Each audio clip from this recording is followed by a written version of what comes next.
আমি খুব অল্প কিছু চাই।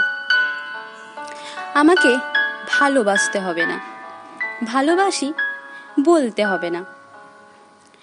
মাঝে মাঝে গভীর আবেগ নিয়ে আমার ঠোঁট দুটো ছুঁয়ে দিতে হবে না, কিংবা আমার জন্য রাত জাগা পাখিও হতে হবে না।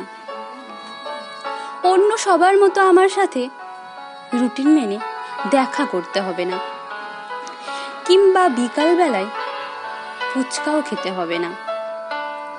এত অসীম অসংখ্যক নায়ের ভিড়ে শুধুমাত্র একটা কাজ করতে হবে। আমি যখন প্রতিদিন একবার ভালোবাসি বলবো, তুমি প্রতিবার একটা দীর্ঘশ্বাস ফেলে একটুখানি আদর মাখা গলায় বলবে, পাগলি।